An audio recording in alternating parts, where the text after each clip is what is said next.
With a lackluster experience on my first business class trip, I gave Via Rail 1 year in 2024 to sharpen their pencils. And it's time to check out what business class means today. Will it live up to our expectations, or will late trains and packed lounges leave us wanting more? Come along and let's unpack Via Rail's business class.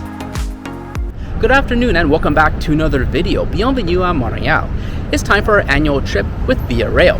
Whether you like them or dislike them, and the comments are filled with everything in between, they are Canada's national rail service. And I think it's important for us to poke our heads inside and to hopefully see continued improvement and to show you what you can expect should you decide to jump on board with them.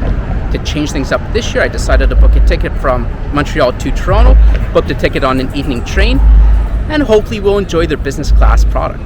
The train is set to depart at 4:38 p.m., so come along as we go from A to B. And long story short, let's see how sharp those pencils are. Oh boy, I can't wait for the comments for this video. We begin at Gare Centrale, Montreal Central Station, which is located on the edge of the Golden Square Mile, a prominent area of the city which many tycoons, some involved with building the railways of the 19th and 20th century, called home. Today, the station would be hard-pressed to earn any awards for its exterior appearance.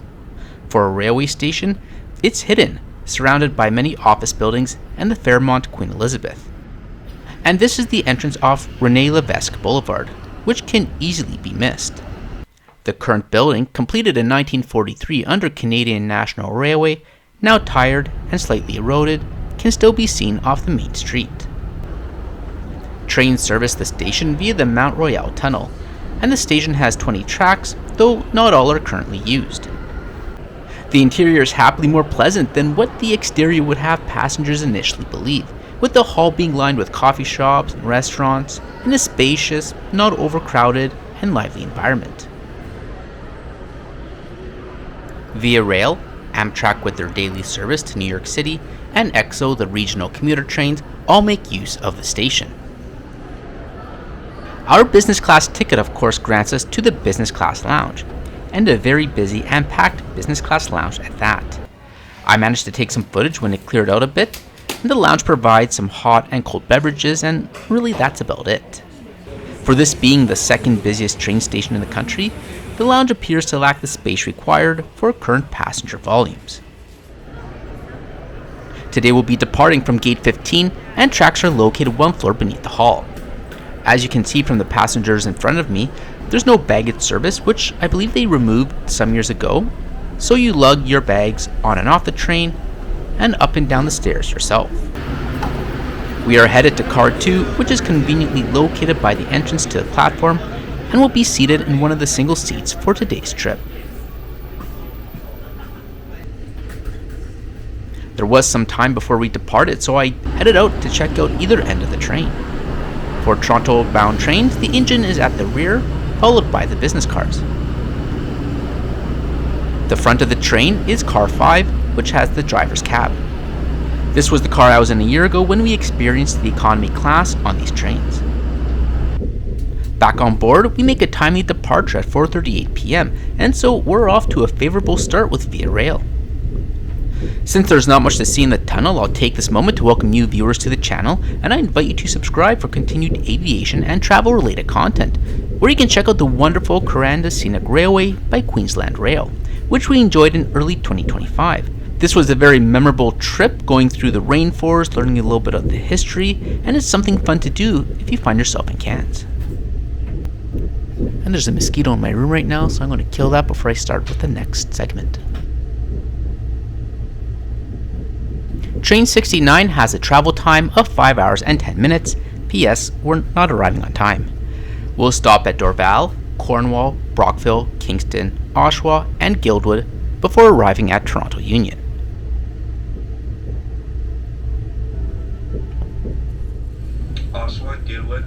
Via Rail uses the 5-car train sets from Siemens for their trains on the Quebec City Windsor corridor. Each train has 2 business and 3 economy coaches, seating 302 passengers.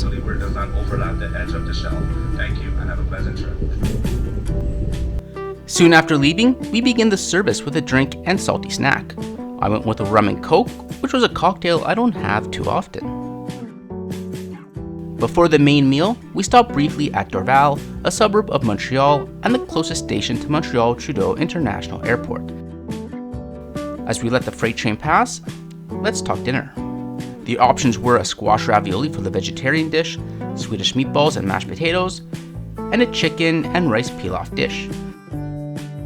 They announced the options over the PA system. Since there is no printed menu and they don't post it online, you kind of have to just keep your ear open when they make the announcement. I went with the meatballs and mashed potatoes, and initial impressions looked promising. The hot meal came with a Capri salad, brownie, and a bun. The salad was quite lovely with the cheese and tomatoes and the tanginess and that little sweetness you get from the balsamic vinegar.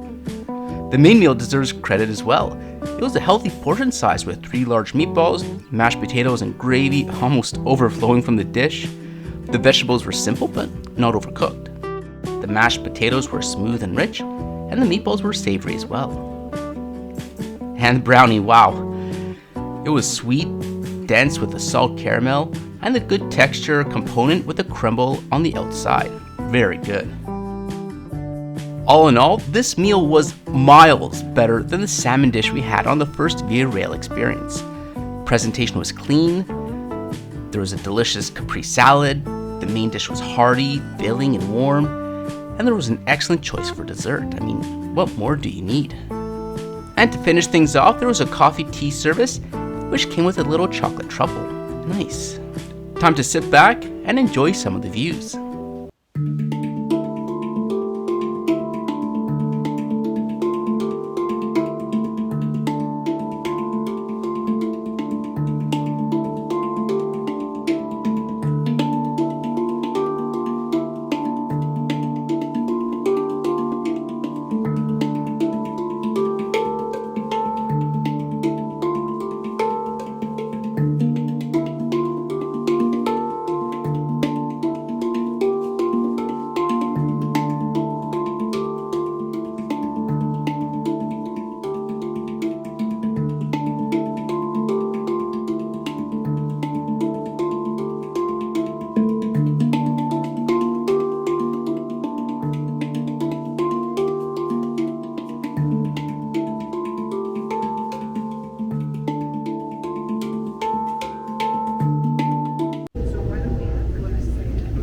And one of those things is checking out the washroom. The business class car has 2. There's no difference between the washrooms here and that of economy. They're bright, clean, and have a screen which gives up-to-date information. Oh, and the speed. Car 2 is laid out in a 2-1 seating configuration over 16 rows. Half the seats face the forward direction of travel, so rows 8 and 9 provide a box seat for 2 and 4 passengers.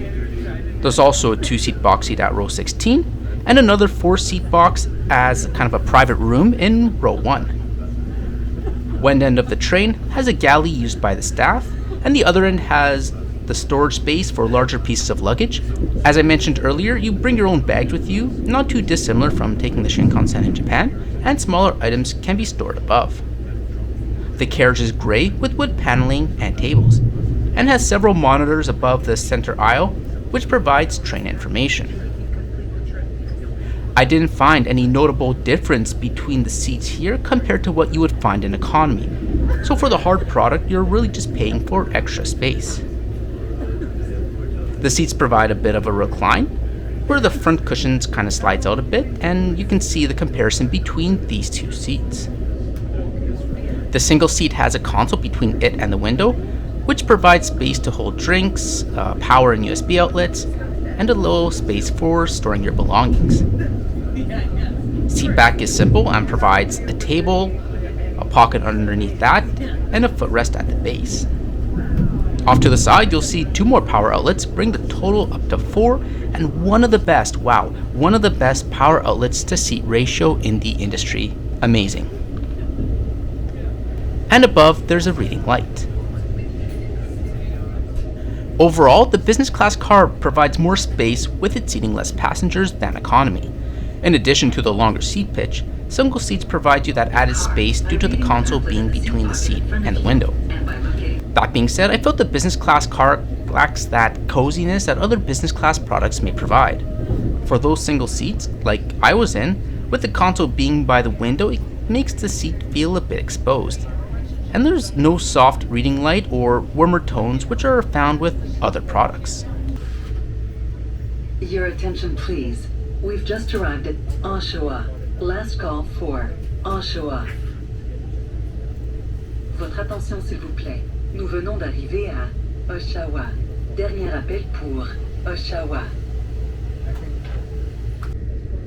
We reach Oshawa on the outskirts of the Greater Toronto Area at 10 p.m., 12 minutes after our scheduled arrival time.